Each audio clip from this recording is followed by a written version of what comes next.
নফস কি আল্লাহর গুণ নাকি সিফাত? নফস কখনো আল্লাহর গুণ সিফাত কোনোটাই না। নফস কি? আল্লাহর জন্য নফস হচ্ছে সত্তা।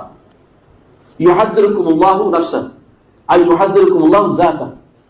আল্লাহ তাআলা ইউহাদ্দিরুকুম যাতা, লাইসা নফসু বিসিফাতিল্লাহি আযজা ওয়া জাল্লা। নফস আল্লাহর কোনো সিফাত না, মনে রাখবেন। নফস যারা সিফাত বলেছে ইবনে খুজাইমা সহ আয়েকার আলেমদেরকে পরবর্তী আলেমরা বিশেষ করে ইবনে তাইমিয়া রাহমাতুল্লাহ শুদ্ধ করে দিয়েছে। এগুলি আসলে একটা ভুল বোঝা থেকে গেছে। বিশুদ্ধ মত হচ্ছে নফস কোনো কি না, আল্লাহর কোনো সিফাত না। নফস বুঝতে রূহ আর কি, নফস গুলো আল্লাহর সিফাত না। নফস হচ্ছে জাত বুঝাইছে, যেখানে হাদিসে বা কোরআন নফস আসছে জাত হয়েছে। ইমাম বুখারী রাহমাতুল্লাহ আলাইহি সুবহানাল্লাহ, এই লোকের কোনো তুলনা হয় না। আপনারা ইমাম বুখারী কিতাব তাওহীদ পড়বেন, এই ব্যাপারে তিনটা অধ্যায় রচনা করছে এটা বোঝানোর জন্য। তিনটা অধ্যায় রচনা করছেন যে নফস বলতে জাত বোঝানো হয়েছে, সিফাত বোঝানো হয় নাই। কিন্তু আমাদের কোনো ভাই বই লিখে ফেলছে বাংলা ভাষায়, নফস তো নফস আল্লাহর নফস। আল্লাহ কি কইতাম, এলমের দৈন্যতা কতদূর পৌঁছে গেছে জানেই না যে বুখারী কি বললো অথবা ইমামরা কি বললো। ইবনে তাইমিয়া যতক্ষণ পর্যন্ত কোনো কথা না বলে ওগুলো তো একদিকে রেখে দিন, শুনবেন না আগে। আল্লাহ আমার ভিতরে একটা নফস দিয়েছেন, একটা রূহ দিয়েছেন। নফস আমাকে চায় ভোগবাদী করতে, রূহ চায় আমাকে ত্যাগী করতে। নফস চায় প্রতিযোগিতা করতে, রূহ চায় সহযোগিতা করতে। নফস চায় আরেকজনকে ঠকাতে, রূহ চায় আরেকজনকে টেনে তুলতে। এটা ধারাবাহিক একটা যুদ্ধ। এই যুদ্ধের মধ্যে যদি আপনি মানুষকে ধর্ম থেকে, দ্বীন থেকে, কোরআন থেকে, রাসূল থেকে, আল্লাহ থেকে দূরে রাখেন, আপনি জিহাদে আকবরের মধ্যে বের হয়ে যাবেন। জিহাদে আকবরকে আপনি রক্ষা করতে পারবেন না। অটোমেটিক্যালি সমাজের মধ্যে রিঅ্যাকশন হবে। আপনি নামাজ মুখী হওয়া ছাড়া, তিলাওয়াত মুখী হওয়া ছাড়া, আল্লাহ মুখী হওয়া ছাড়া, আমার নবী মুখী হওয়া ছাড়া, আমার নবীর ইশক আদব মহব্বত ছাড়া আপনি স্বাধীনতা রক্ষা করতে পারবেন না। ইম্পসিবল। আসেন এটাকে পাঠ পাঠ করে আমরা একটু গবেষণা করে দেখি আমার মাওলা আমাদেরকে কি দিল। নফস, নফসের বাংলা হচ্ছে প্রাণ। প্রাণ মানে কি?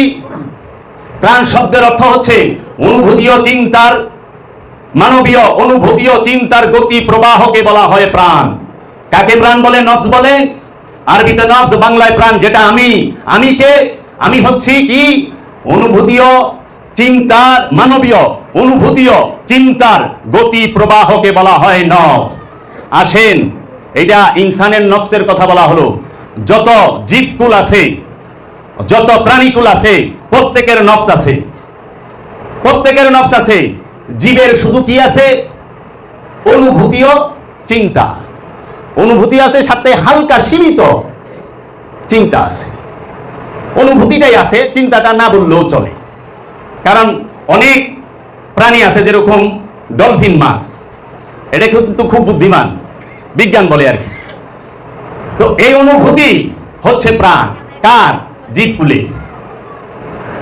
একটা পশুকে, এখানে যে কুকুর আছে, বাড়ি দেন, ও কেউ করে উঠবো, ও ব্যথা পাইব। ব্যথা পাওয়া মানে অনুভূতি। তখন বাড়ি দিলে ওগুলো বয়ে থাকবো না, যাইরা দৌড় দিব, তার মানে সীমিত চিন্তা। যদি ওই সীমিত বুদ্ধিটুক না থাকতো তাহলে দৌড় দিল কেমনি? দৌড়টা কিভাবে দিল? ও তো বাড়ি খায় খাড়ায় থাকতো, তো দৌড় দিল। আর মানুষের প্রাণটা কি? অনুভূতীয় চিন্তার গতি প্রবাহ। গতি প্রবাহ, নদীর স্রোত দেখেন না? নদীতে যে স্রোত চলে, এই নদীর স্রোতের মতো গতিও আছে, প্রবাহ আছে, সব সময় বহমান। এই নফস, এই নফসকে, এগুলো সম্পূর্ণ বাবা জাহাঙ্গীরের কথা, সম্পূর্ণ। এই গতি প্রবাহকে মানুষ, এই গতি প্রবাহের মধ্যে রব ইচ্ছা করে শয়তান রূপী খান্নাসকে ঢুকাই দিছে। আর যে শয়তান রূপী খান্নাসকে ঢুকাইল, এই শয়তানের খাস বাংলা যদি ছোট্ট করে বলি, একদম সীমিত করে, আপনার মধ্যে ইচ্ছা আছে না? প্রত্যেকটা মানুষের মধ্যে ইচ্ছা আছে না? ইচ্ছাটাই হলো মন, আর এই মনটাই হলো শয়তান। মনকেই শয়তান বলা হয়। প্রতিটা নফসের যে মন, মনটাই হচ্ছে শয়তান। আর মন মানে হচ্ছে ইচ্ছা। মন একটা পাওয়ার, কি? সূক্ষ্ম পাওয়ার, স্থূল পাওয়ার না, সূক্ষ্ম পাওয়ার। মন কি? সূক্ষ্ম পাওয়ার। কোথায়? প্রাণের মধ্যে, নফসের মধ্যে। এই ইচ্ছাটাকে, এই স্বাধীন ইচ্ছা শক্তিটাই হচ্ছে মন। আর এই স্বাধীন ইচ্ছা শক্তিটাকে ইচ্ছা করেই আল্লাহ দিছে পরীক্ষা করার জন্য, যে ধরে ইচ্ছা শক্তি দিলাম। যে ইচ্ছা শক্তিটাকে, স্বাধীন ইচ্ছা শক্তিটাকে, যে মনটাকে কোনো পশুকে দেওয়া হয় নাই, কোনো উদ্ভিদকে দেওয়া হয় না। গরুর মন আছে? কুত্তার মন আছে, জঙ্গলির মন আছে, ভাল্লুকের মন আছে? না। কেন? যদি ভাল্লুকের মন থাকতো আর গরু ছাগলের মন থাকতো তাহলে ভালোবাসার গড়াগড়ি দেখতেন আমাকে মতো। সাধারণ জিন ইনসান ভালোবাসে দেহকে, কখনোই নফসকে প্রাণকে ভালোবাসে না, কারণ তার ভালোবাসা দেহ কেন্দ্রিক। যার দেহটা খুব সুন্দর, একটা মেয়ের দেহ যদি খুব সুন্দর হয় 50টা ছেলে যায় কয় আই লাভ ইউ, তোমারে না পাইলে আমার জীবনই দিয়া দিন। তুমি যদি বলো কি পৃথিবীটাকে নিয়ে ভারত মহাসাগরে ফেলে দেব, তুমি খালি বলে দেখো, কারণ ওর মনটা ওই দেহের পাগল। কিন্তু একটা অসুন্দর মেয়েকে, একটা কালো বৎসরত মেয়েকে কখনো 10টা ছেলে যায় বলে না আমি তোকে ভালোবাসি রে, না। আবার একটা ল্যাংরা মেয়েরও যায় বলে না আমি তোমাকে ভালোবাসি, তোমাকে না পাইলে পৃথিবীটাকে ভারত সাগরে ভালাই দেবো, এই ডায়লগও মারে না। তুমি যদি কৌসানদের দেশে বাড়ি বানামু, কত রকম পম্পাতি আছে মনের থেকে বাইরে। এই মনকে তুমি কি করো? পবিত্র করো। মনকে ধ্বংস করতে বলে নাই, মনকে পবিত্র করতে বলেছে। এই ইচ্ছা শক্তি যে নেগেটিভ আছে, এই যে ইচ্ছা শক্তিটা নেগেটিভ, এই ইচ্ছা শক্তিটাকে পজিটিভ করো। তোমার দৃষ্টিভঙ্গিকে পাল্টাও, জীবন পাল্টে যাবে। এখন আসেন, নফস কি? অনুভূতি ও চিন্তার গতি প্রবাহ। এই অনুভূতি ও চিন্তা কই থাকে আপনার দেহের মধ্যে বলেন? সব খুলে আলাদা বাবা জাহাঙ্গীরের রহমতে। আপনার এই চেহারার মধ্যে 5টা ইন্দ্রিয় আছে। কয়টা আছে? 4টা। খালি আমার লগে লগে কইেন না, খালি আমার লগে লগে কেন তুম দাঁড়াকা, আমিও তো দেহুমকে কত হানি খাইতেছে। এই চেহারার মধ্যে, এই দেহের মধ্যে 5টা অনুভূতি ও চিন্তা আছে, গতি আছে। অনুভূতি ও চিন্তার গতি প্রবাহ, সেটা কি?